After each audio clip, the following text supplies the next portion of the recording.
Hello everyone, welcome back to my channel. Today I invite two guests to my podcast, Chow and Ellie. Hello. Okay, so before we jump into today's topic, let's start with a couple of fun icebreaker questions. So first, what's the first app you usually open when you wake up? Chow? Usually I wake up, open YouTube while I waiting breakfast. Okay, Ellie? For me, first app I open when I wake up is Instagram. I check my message but I always am out with 10 minutes of video somehow. Okay, I feel that. Mine is the weather app, but only because I need to check if I have to drag an umbrella around all day. Okay, next one. Which platform do you spend the most time on? Instagram, TikTok, or something else? Joe? Usually spend on time TikTok because there are a lot of funny reels on there. Okay, Ellie? For me, it's Instagram because I follow many creators and I enjoy their content. Okay, I split between the two, but I'm definitely learning more toward TikTok these days. Okay, let's start today's topic. The topic one is the impact of social media on mental health. Let's dive in. Social media connects us, but it can also cause anxiety, comparison, or even loneliness. First question, do you think older and younger generations are affected by social media in the same way? Chow. I think the younger is affected strongly because their parents give them like cell phone or iPad and don't limit the time to use it. So maybe it's strongly affect of younger people. Okay, Ellie? I think younger generation utilize it more, like comparing lifestyle, achievement, looks.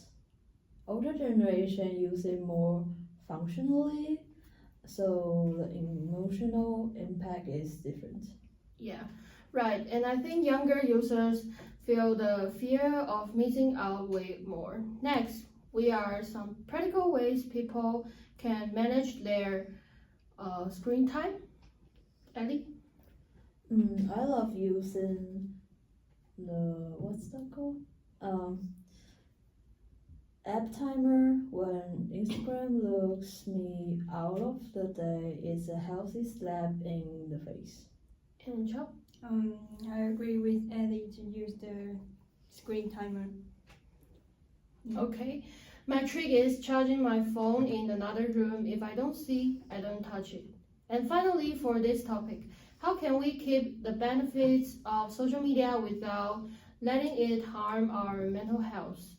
Chuck?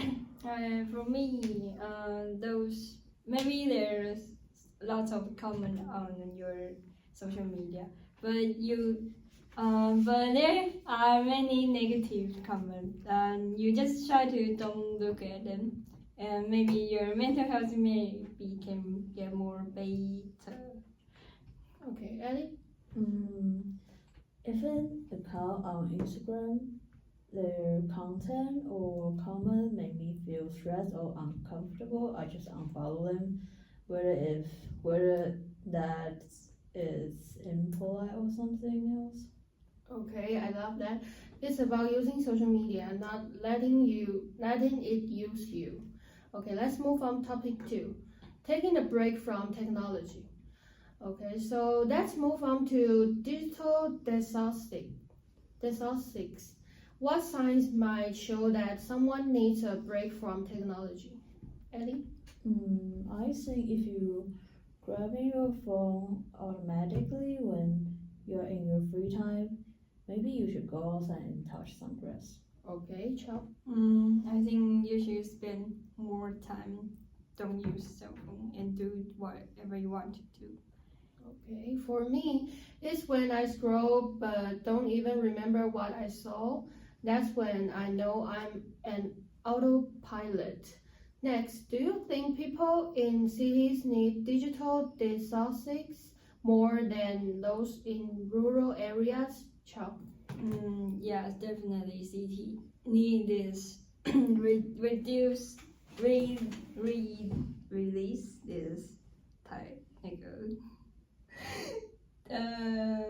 spend on the internet. Okay, Ellie? I think rural area naturally force you to unplug, but city encourage you to constant cognitively, so need feels bigger. Okay. Yeah, in the city, everything happens fast, online and offline, so the pressure doubles. Next question in this section. What are some realistic ways to unplug without feeling disconnected? Ellie.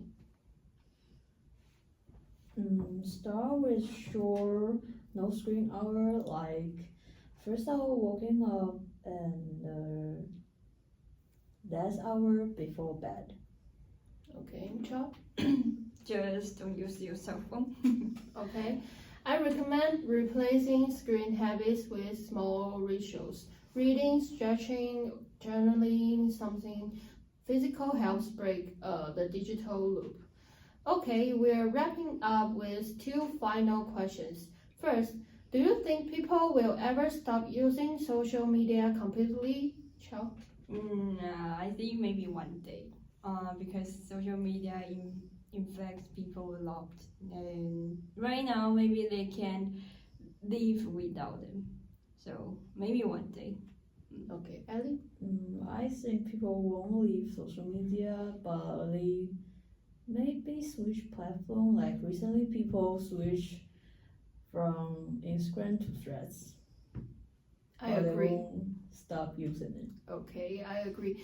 It's part of our society now. That's one. At the end of the day, do you think social media makes us happier, Ellie? It can if you use intentionally and in moderation. Okay, Chao. For me, maybe, yeah. But mostly people will look some stability, and those famous people, they live in a better life. Maybe they're jealous or compare with their life to them. So maybe it's not happier. Okay, well said. And that's a perfect note to end on. Thanks for joining us today, and thanks to our listeners for tuning in. See you next time on my podcast. Bye.